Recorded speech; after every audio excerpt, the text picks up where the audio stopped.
Now, you told me that I think when you were in high school and you were struggling with the faith, Yeah.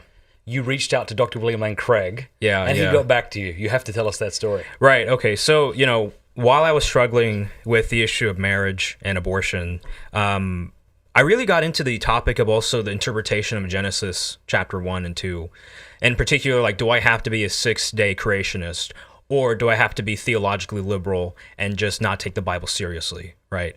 And sorry for the theological liberals who might be, not happy with what I just said. But regardless, I started having doubts because I'm like, okay, if evolution happened and there wasn't an Adam and Eve, there was always death and suffering on the face of the earth. And at least if you have the Adam and Eve story in the Garden of Eden, then you can say, there was a time when it was all good and we messed it up, right? But then I started resenting the story of Adam and Eve because I was like, man, I don't want to believe that we once had it right and we lost it, And, my dad, who's a minister, he would sometimes take me around to see, what he does and to have me pray with him.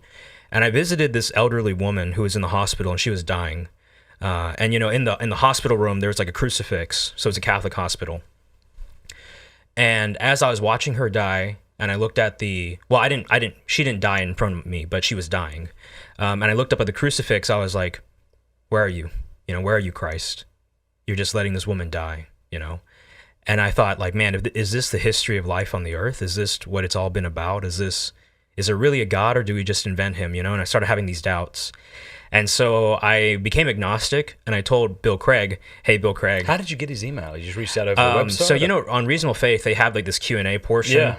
And so, I wrote to him there, and I wrote out my objections, and I wrote out all my questions and everything. And then I was like, yeah, there's no way Bill Craig's going to respond because there's probably tens of others of questions that he wants to answer. But he answered it. And he destroyed me.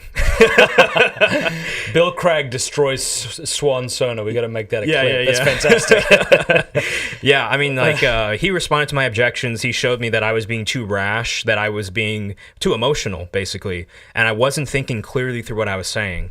And so I told Bill Craig, hey, can you, like, delete my name from the question and stuff? And so now it's anonymous. Oh, but wow. You can find Do you know the number? Because we get a link to that below.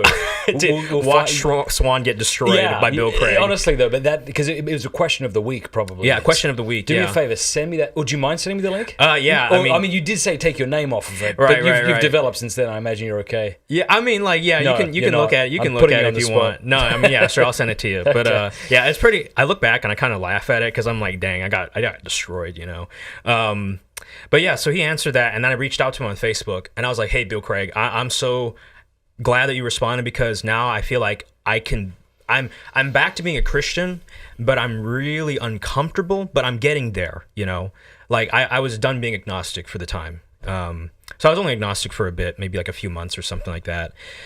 And Craig, he's really sweet, really generous, and he said, yeah, I can make it anonymous and everything. And so he really did help me get my faith back on track because he taught me that, even if you have all these doubts or questions, like, think about my arguments for the resurrection, right? And he said, look at the arguments I've given there, the Kalam, look at all these other things I've done, right? If the arguments are strong enough, then at least you can say, okay, if you have a web of beliefs, the thing that's at the center is the resurrection, or it's the Kalam, or whatever argument you prefer for the existence of God and for the claims of Christ. And so I started realizing, okay, so I got to find a way to reconcile this belief that I have that, okay, I think the earth is old, evolution happened, and so I got to reconcile these two things. And so I started reading tons of books on the problem of evil, on the problem of natural evil, and then eventually I came to a pretty comfortable position when it came to evolution and Christianity. If you like that clip, be sure to like and subscribe. Cheers.